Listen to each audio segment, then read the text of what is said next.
আমি চাচ্ছি আগামী 10 বছরে ইনশাল্লাহ আমরা আরও 20 থেকে 25 মিলিয়ন কেজি বেশি চা উৎপন্ন করব।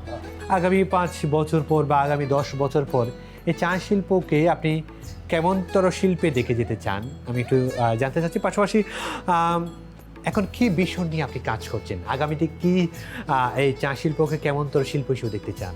ইয়েস, আমার তো ভিশন অবশ্যই আছে। আমি চাচ্ছি আমার ভিশনের সাথে 4টা জিনিস জড়িত থাকবে ইনশাআল্লাহ। সেইভাবেই ভিশনটাকে সেট করেছি। 1 নম্বরে হচ্ছে প্রোডাকশনের কোয়ান্টিটি। আমি চাচ্ছি আগামী 10 বছরে ইনশাআল্লাহ আমরা আরও 20 থেকে 25 মিলিয়ন কেজি বেশি চা উৎপন্ন করব। কোয়ান্টিটির পাশাপাশি কোয়ালিটি ইমপ্রুভমেন্ট এবং বিভিন্ন ভ্যারাইটির ভ্যালুয়েডেড টি যাতে মার্কেটে নিয়ে আসতে পারি।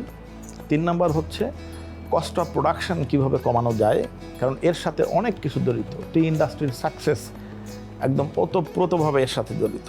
আর ফাইনালি হচ্ছে এই 3টা যখন হবে ইনশাআল্লাহ শ্রমিকদের জীবনযাত্রার মান অনেক উন্নত হবে। এইটাই আমার ভিশন।